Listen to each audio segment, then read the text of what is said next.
Welcome to the Emisarios Unidos de Luz channel. If you enjoy this near-death experience story, consider giving it a like and subscribing to the channel. Now let's start with the story. As a child, I endured abuse and torture at the hands of my foster parents. On one occasion, my foster father strangled me in a fit of rage, and when I became unresponsive, I was taken to the hospital. I remember how angry the doctor was and how he used an electroencephalogram to check for brain trauma. At the hospital, my heart stopped beating.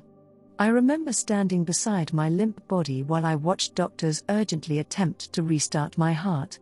In spite of their extraordinary efforts, the doctors were not able to revive me, and after some time, I was declared clinically dead. As I looked up at my lifeless body, I remember feeling relieved that the suffering was over. There were many more episodes of severe abuse, but I will not go into further detail. As I stood next to my body, I was relieved that the suffering was over. It was then that I became aware of the presence of a being of light standing beside me. "Follow them," he said as he gestured towards my foster parents and the doctor, who were at that moment leaving the room. I moved down a hallway towards a set of closed doors as I followed behind them. At the end of another hallway, we arrived at the office of the doctor. Remember exactly what they say, the light being instructed. Inside the doctor's office, my foster parents argued with the doctor while I listened intently, committing to memory all that was said. "Are you ready to go?" the light being suddenly asked. "What are you?" I asked the light being. "Don't you know?" the light being asked. "No," I replied. "Call me whatever you want to call me. Some people prefer to think of me as an angel or a guide. Some people call me a god," the light being replied. "But you aren't any of that, are you?" I asked. The light being was smiling as a way of expressing its pleasure and pride. "No. None of those descriptions are completely accurate, though all are as accurate as they can be for the person deciding," he replied. "Why can't I decide what you are?" I asked. "You have no preconceived ideas to get in the way of your understanding. You understand that you cannot truly know me while you carry the limitations of your body. You know whether or not you can trust me, and understanding that much is sufficient," the light being replied. It was then that the light being beckoned me to follow him to the place where the presence of the great intelligence that created everything was ubiquitous and all-pervasive. In fact, that magnificent intelligence is the reality behind everything, or can be said to exist within and through all things. I would refer to that intelligence as God, although no word or name could adequately define or describe the glory and the magnificence of that divine intelligence. As I stood in the presence of the divine intelligence in its glory and magnificence, I could feel the love that pervades everything all around me as a palpable presence, and I could feel its gratitude for all of humanity and for those who suffer on earth.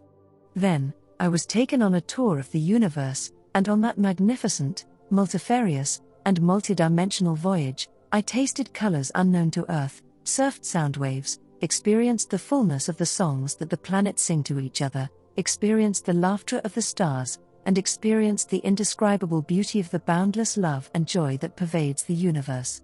The light being and I then traveled via a long route through stars and past other beautiful things on the journey back to my body. "You don't have to go back. It's your choice," the light being stated. "If I don't go back, I will have failed, and so much will be left uncompleted," I replied. I didn't want to return to Earth, but the awareness that I hadn't yet completed my earthly mission compelled me powerfully to go back to finish the work I had given myself to do. "You will be loved and welcomed home regardless. You will be celebrated, and there will be rejoicing and welcome," the light being reassured. It was then that I became aware of my body as it lay lifelessly on the bed.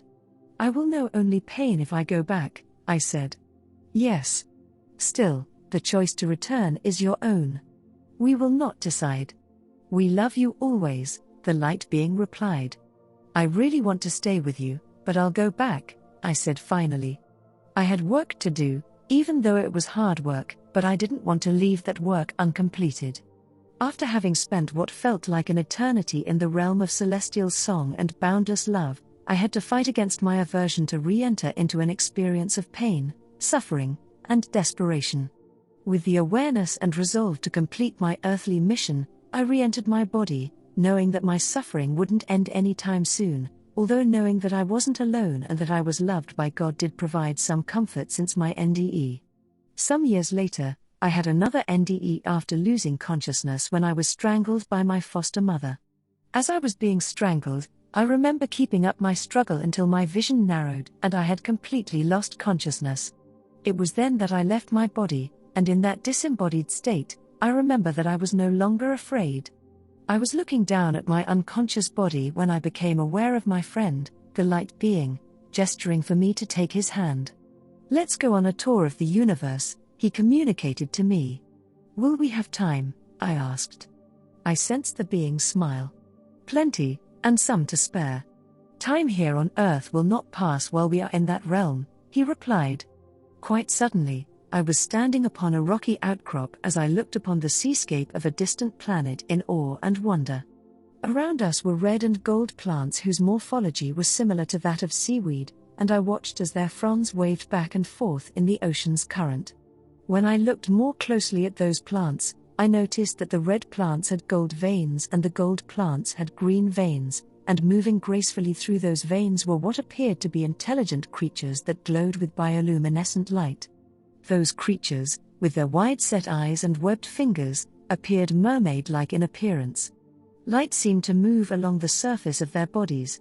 It was communicated to me that that world was completely covered in water and that the beings of that planet lived their entire lives submerged within its watery depths.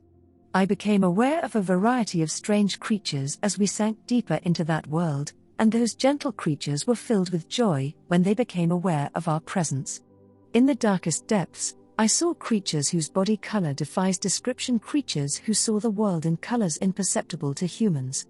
Those creatures sang in beautiful, high-pitched tones, and the sound of their song traveled far. In response to their song, I could hear the song of others of their kind returning their song, and I was able to understand that their song was about their visits, their joy, and about how great their teaching was.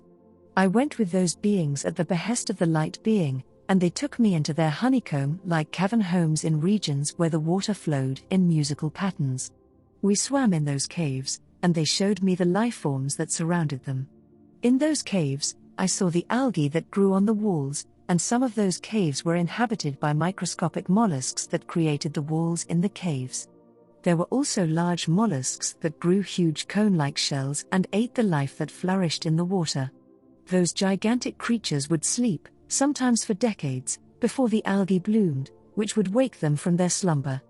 They showed me how to sense when those creatures were outside of their optimal depth, and I was able to sense them disintegrating when they reached the limit of their depth.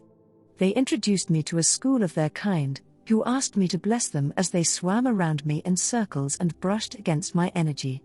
I blessed them and told them that they would prosper for their kindness and for clearing some of my grief. Satisfied that they had given and received blessings duly in return, those beings left. The pod that introduced me to them took me to the place where we first met and asked me for a parting blessing. With kind words, I blessed those sweet creatures, and with the light being by my side, we rose up into space to once again travel amongst the stars and planets.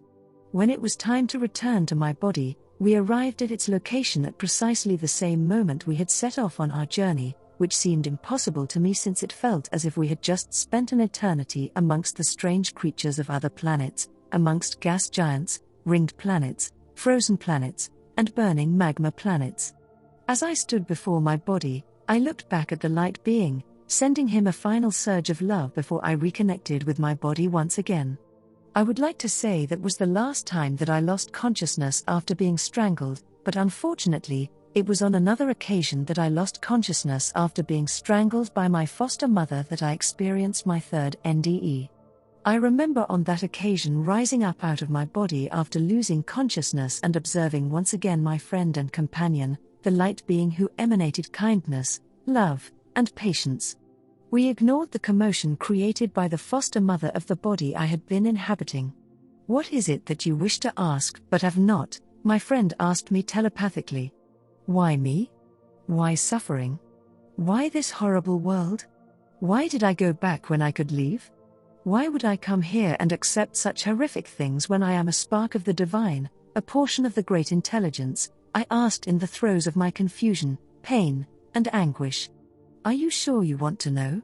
All that you suffer now, you will accept more readily if you do not know the reasons why you chose such suffering, he replied. After some careful consideration of what my friend had communicated to me, I decided that I did indeed want to know. My friend, precognizant of my decision, nodded before we departed on our third journey. Once again, we traveled to the realm or chamber of the great intelligence, that realm of boundless love that exists as all things and exists through all things. In that place, I received a download of information that answered my questions as to the why of it all, at least to the degree to which I am allowed to have those answers while inhabiting a body on earth. After an eon in the presence of God, I reluctantly left his presence with my friend, and from there we journeyed to a world with two suns, one of which was of a brilliant red-gold color and the other of a pale white color. Those suns were many millions of times further from that world than our sun is from our world, and the planet itself was host to vast cities, cities so alien and so unlike any earthly city. I saw in those cities magnificent, towering edifices that gleamed like crystal, edifices that were not built but grown in a process that I couldn't understand. Those cities teemed with a diversity of life forms, and some of the animals were creatures that climbed and who nested far up in the tops of the great hollowed peaks. I watched in wonder as those creatures launched themselves from great heights to glide from pinnacle to pinnacle, and I watched as they climbed the sides of the towering edifices to then disappear inside the houses of the intelligent life forms. The intelligent beings who lived in those cities lived lives of sublime joy and contentment, and in their laughter and celebration, I understood the fullness of life that the denizens of that planet lived. As if I were there during those pivotal moments, I saw the history of that planet from the time of its inception to the present. In those images, I saw how the planet was formed when it broke apart from the sun, spinning, cooling, and collecting debris. I saw how creatures on the planet evolved when self-awareness was first experienced, and the evolution of the first people on the planet. I saw the evolution of a willowy people of golden skin whose faces were softly defined and rounder than those of a human, and I saw how those people wove cloth through the air as they danced. I was taken to another planet where the people lived in sprawling huts and how the people were quadrupedal intelligent species. I saw that they were joyful and peaceful people who lived in harmony with the other life forms of that planet, and that they were people highly attuned to the soul of the planet they lived on. On various planets, I was shown non-intelligent species and every kind of natural wonder. I was shown how the suns, as sentient life forms themselves, joyfully and jubilantly give life to all the life forms that exist on the planets within their orbit. To interact with and play with their shifting energy was the most joyful, beautiful, and wonderful experience, an experience of ecstasy that far surpasses wordy description. After a great deal of time exploring and seeing beautiful sights, we stopped in space near a nebula whose beauty not even the highest quality photography could capture. It was at that point that my guide and friend said to me, "That is the answer to your question." I understood that everything that we do here on Earth, all that we are, and all that we experience, allows creation to exist. Every beautiful thing, every wonderful being, and every wonderful creature, whether on Earth or in any universe, relies upon people who incarnate in extremely rare places like Earth. The great intelligence, or God, is a paradox. It is completely loving and without limits. This definition of God, however, is so limited as to be unlimited. It must be both limited and unlimited. Earth is a place where the unlimited becomes limited and the singular becomes many. Here, God can know itself as multitude and oneness, as community and solitude. It can sense heartache and hope. It can know all that an unlimited being of pure love cannot. It can conceive and perceive evil, which, in truth, it cannot do. To solve the paradox, it must experience helplessness and limitation, as if all of it were real. On Earth, what is unreal seems so real. Free will is the choice to come here to help solve the paradox by being all that we are not, so that everything wondrous and joyful may continue to exist, so that love itself may continue to exist. Why are the answers always simply to exist, to choose love, and to learn how to love, you ask? Because all you need to do to solve the paradox is to simply be. And as we exist here, each time we choose to love, we expand the universe. Love is life longing for itself. Even the darkest souls amongst us cannot help but reach, yearn for, and move towards goodness and love. Love is the true nature of all that we are. And when we experience pain and suffering, the question why comes to mind because it is the central question of love, life, and of this world. And the answer to that question is so that all things might continue to exist. Every soul chooses to come here and suffer because of love. Each soul loves the universe, loves life, and loves this world and all of the worlds. Each soul loves all people so immensely and intensely that they choose to come here so that the universes may teem with beautiful, joyful life. Every creature you interacted with acknowledged that your life gives them the gift of life. And when each soul goes home after they die, they will know the rewards of their gift too. Their reward for their sacrifice will be joy, love, and feeling incredible and wonderful. They will once again experience the beautiful joy of life and love everywhere in the universe. When you go home, you meet your soul. You willingly came here to forget yourself. You willingly came here to save every beautiful thing. By suffering what God cannot, you give the gift of life. In my journey throughout the universe, I met with spiritual beings who, like my light-being friend, were filled with peace, love, and joy. Everywhere in the universe, I experienced the grandeur of true and boundless love and compassion, a love that fed the very core of my being and a love that would bring me to tears. After having experienced such joy and such love, the thought of returning to my body and to a life of suffering was almost unbearable. Knowing about the universe of love that exists beyond this earthly life gives me hope, but at the same time, it makes living on earth in a body so difficult for me.